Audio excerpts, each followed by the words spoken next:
A dor do amor é contra amor que a gente cura, e curar a dor deste mal de amor na boate azul. E quando a noite vai se agonizando no clarão da aurora, os integrantes da vida noturna se foram dormir, e a dama da noite que estava comigo também foi embora. Fecharam-se as portas, sozinho de novo, digo que saí de que jeito, sei seu rumo, para onde vou.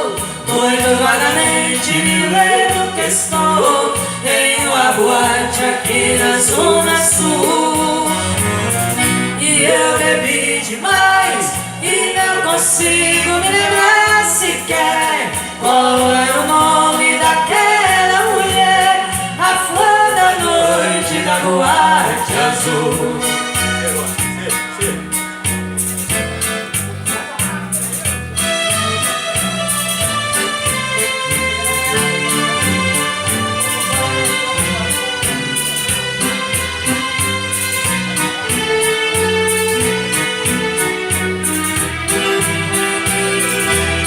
A casa noturna se mantém à noite em clima de festa.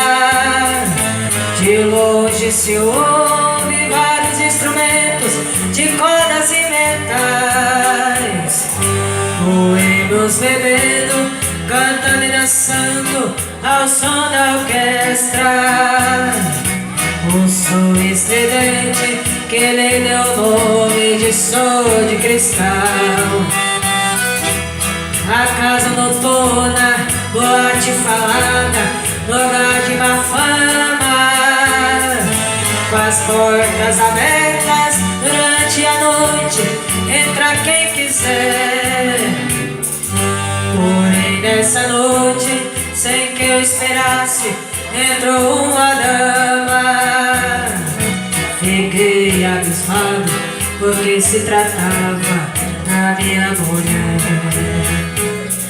Ela se cansou de dormir sozinha, esperando por mim, que nessa noite resolveu dar fim na sua longa e maldita espera.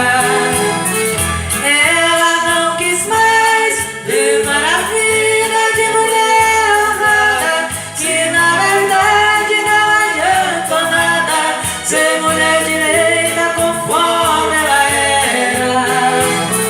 Ela decidiu abandonar o papel de esposa para viver entre as mariposas que fazem encontro na